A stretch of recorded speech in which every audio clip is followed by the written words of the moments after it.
Hi, my name is Bill McCamley, and welcome to What the Bleep Does This Mean? A podcast where we take a look and try to make sense out of some fairly complicated shit going on in the public. And today we're going to talk about what's going on in Texas. So, there's been a lot of big news over the past week, but one of the biggest things has been a story where Democrats from the Texas House of Representatives have actually left the state because they want to delay an attempt to redraw the districts that Texans vote on for their members of U.S. Congress.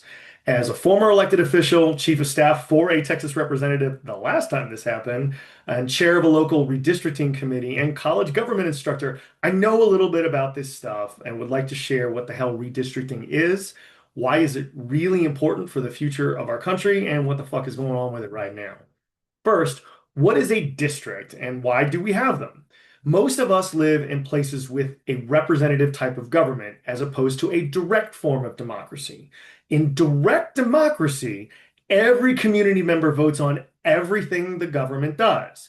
In some New England towns, they still do this. And so all the town level stuff, think parks, water systems, having firefighters, whatever, there are regular town meetings where anyone in town can show up. Then they select a moderator to run the meeting, and then everyone present, every single person, votes on the issues. Once again, that's called a town meeting. But there are a couple of reasons why most places don't do this. The first is size. Let's take my hometown of Las Cruces, New Mexico. We're a small city, but in the last city elections, over 22,000 people showed up to vote. Now let's imagine if even 10% of those folks showed up, 2,000 people every 2 weeks for a city meeting, all wanting to talk and vote on things.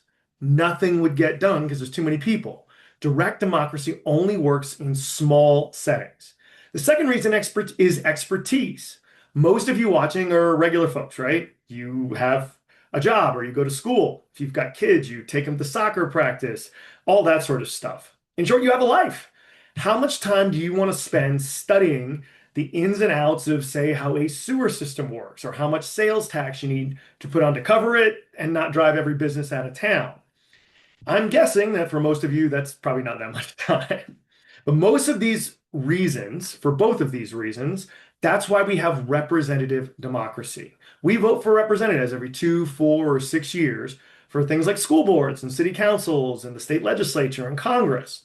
Their job is to listen to people, study the important topics, and then make decisions for all of us that voted for them. We generally divide these representatives up into geographic districts so they have a reasonable area that they can get to really know and be responsible for. When I was a state representative, my district included a non-incorporated, so outside of the city, community called Tortugas. I went to their community meeting almost every month, really listened and learned about their needs, and was able to fund roads and water systems, things like that, to make their lives better. You can't really do that if you have too big of an area to cover. Now that we got that down, let's get to the crux of the matter. How do these districts become? Where are they drawn from? How do they become to be? In a perfect world, this process would have three things. Number one, districts would be relatively compact, making the work that I just talked about easier. Number two, districts would have contiguous lines, meaning the parts of the district would generally touch other parts of the district to make governing easier. And trust me, we'll talk about that a little later. Number three, the lines would get redrawn or redone at regular times to account for people moving around or new housing developments getting built or whatever. In the US, we do this normally every 10 years, right after the census, which counts everybody in the country, shows us how people are moving around. But we don't live in a perfect world, and the people that draw these lines have a long history of doing the drawing to get what they want. At risk of making this seem like a webinar, which I don't like doing, I'm actually going to share some slides with you to show how this stuff works because it just makes life a lot easier, right? Okay, let's see. View. All right, here we go. So, fucking up lines, let's go up a little bit. Fucking up lines to get to a certain outcome is called gerrymandering. And the word comes from an 1812 political cartoon. That was a long time ago. But the governor of Massachusetts in 1812, his name was Elbridge Gerry. And he drew a map for the state senate to benefit the people in his party. The lines for one of the districts actually represented kind of a salamander. And this cartoonist had himself a little fun drawing one of his drawing a little cartoon for his local newspaper, and he called it a Jerry after Eldridge Gerrymander after Salamander, and you get what that is. That's what the actual district will look like. And to understand this shit, we actually need to know two words, the words packing and cracking. And I'm going to use my home state of New Mexico as an example here because it's a super simple way to show you how it works. So first, let's talk about packing. If you have a bunch of people you don't like living in one area, you lump them all together. So they get a representative, but then they only get one. In New Mexico in 1989 to 2021, the one on the left, this one right here, most of the people in the state legislature at the time were from rural areas, and they wanted Congress to reflect the values that people had in rural areas, not the values that they saw as happening in the biggest city in the state, which is Albuquerque, which is right here. And so, as you can see from this map, they packed all of the Albuquerque people in this little county right here into one district. And they basically said, look, yeah, you guys have enough people that you're going to get a representative, but you're only going to get one. And then we're going to make sure that the other two districts are reflective of the rural nature of the state. Okay, that's packing. Cracking. If you have a bunch of people of a certain group living close together, but you like them and you want to spread out their influence, you break them up to create districts to help them make the majority. As an example, here's the most recent New Mexico map. In 2022, legislators, Democrats, controlled the process and saw that Republicans across the country had been gerrymandering other states, and we'll talk about that in a second. So they wanted to actually say, all right, we need to give Democrats a chance of winning all three districts in the state. So what did they do? They took Albuquerque, again, the urban area, which is becoming a lot more blue over the last 10 to 15 years. And they said, how do we divide up that influence to make sure that Democrats have a chance in every part of the state? So what they did was they cracked Albuquerque. And what you get was this map. In the north, you have heavily Democratic areas of Santa Fe and other parts of northern New Mexico that balance out the more Republican areas of up here in Farmington, down here in Clovis, that sort of thing. You have this middle district, which is most of Albuquerque right in here, and then some big pieces of land with not a lot of people. So even though they're mostly Republican, the most of the Democrats in Albuquerque outbalance them. And then you have the second district. Before, when we were talking about rural areas, this district was fairly likely to vote Republican. Afterwards, they took the south part of Albuquerque, the west part of Albuquerque, and put it with a heavily Democrat area down here called Las Cruces, and it balances out to give basically a 50-50 district for the second congressional district, which is down here, which is now a Democrat, right? So basically, you have Albuquerque cracked to be able to give influence different places. Historically, one of the shittiest ways for gerrymandering that was used was it decreased representation for Black people in the South. Following the Civil War, there was a time called Reconstruction, where an effort was made to equalize the life experience between white folks and Black folks in the South. And that included redistricting. And so let's look at Mississippi as an example. The Black folks in Mississippi generally live over here in this part of the state near the Mississippi Delta.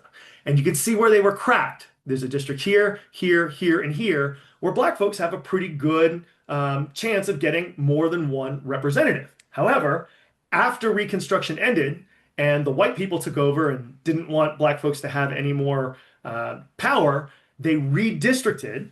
And they basically said, okay, all you Black people, we're going to stick you into one district. And we're going to give you one area where you may have a chance of winning. But the rest of these districts over here, all the white people, see all these green areas? That's the counties where white people have more population. They're going to have a chance of winning. So in 1965, a law went into place called the Voting Rights Act, which was passed by Congress to help stop this sort of thing. And it did for a while. In 1966, the year after the Voting Rights Act was passed, you actually had pro-civil rights folks elected to Congress for the first time in 100 years in Arkansas and South Carolina.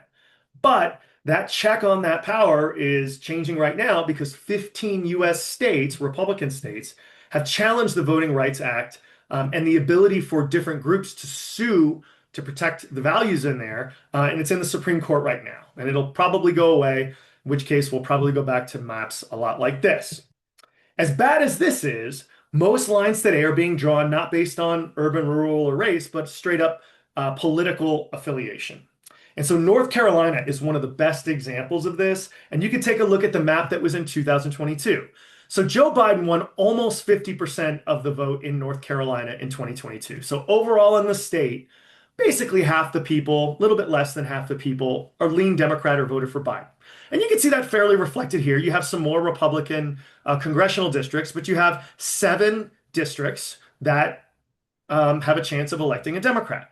However, the state Supreme Court in North Carolina got changed in 2023, and they redrew all the maps, and they said, we're going to pack and crack our way to where up here, where you had 7 districts that had a chance of electing a Democrat. Down here, you've only got 1, 2, 3 around the big urban areas of Charlotte here and Raleigh-Durham here, and then you've got a 50-50 one right here. So they packed and cracked their way to split up populations to give Republicans a much better chance of winning more congressional seats moving forward.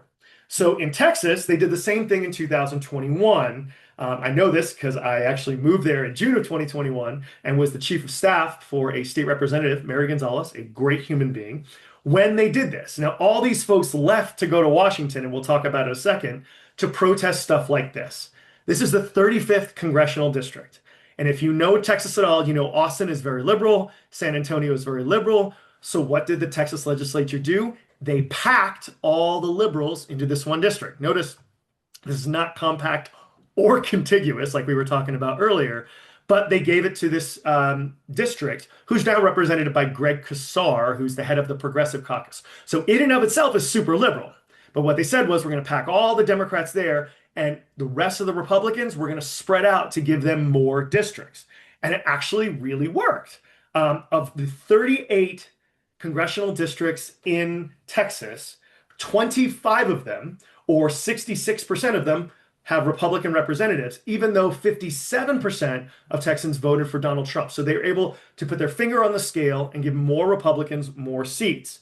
But a couple of months ago, Trump basically told Texas this wasn't good enough. That with more analysis and more gerrymandering, they could actually squeeze 5 more Republican districts out of the state. Republicans said, sure, and recently put out their new state map right here, which even gerrymanders more Democrats out. And so what you see is 5 more districts are gerrymandered out, and you have a few in Houston, Dallas, Austin, San Antonio, and here in El Paso, which favor Democrats, but even more favor Republicans. All right, so that's kind of it with that. So what's going on right now? Like I said, in 2021, Democrats left the state because in Texas, for the legislature to work, you have to have a thing called quorum. You have to have enough people there, 2/3 of the body, to vote on anything, including redistricting. So they all left to go to Washington, D.C., and basically said, we want to use this attention we're getting with our situation to try to get Congress to change the law to stop some of this redistricting stuff. But it didn't work. They came back after a month and they passed it. So last week, the Democrats left again, called quorum breaking, and most of them went to Chicago. And they're trying to use the attention to get other states to change their redistricting laws. Now, you may say, okay, that's easy. Texas legislatures, they're out. Just stay out there till December, which is kind of when they need to have redistricting done by for the next election. Here's the problem. Texas legislators are not like Congress people. Most of them have real jobs because the position is not full-time. And so they have to work to earn a living. A lot of them have families with kids that they want to see, all that sort of thing. And so in 2021, they left for a month and then came back, and then it's just as hard this time to stay away. Now, you could be saying, okay, they're going to ask other states, Democrat states, to gerrymander as well. And that's not as simple as it seems either, because you could say, California, just do it. You have a ton of people, and they do. But here's the thing. In California, like a lot of other Democrat states, they set up nonpartisan redistricting committees by state law that take non-politicians to draw these lines to avoid a lot of the shit we've been talking about here for the last 10 minutes, right? And so in order for California to redraw their lines, they have to change the law to go back to what Texas has, or other Republican states like Florida, Missouri, or frankly, even New Mexico, and then redraw the lines. And that's kind of where we're at right now. I know this is complicated stuff. If you have any questions or comments, please feel free to comment on the social media app you got this on, or on whatever platform you got this on, and I'll do my best to answer them. Thanks, everybody. Appreciate y'all listening to this.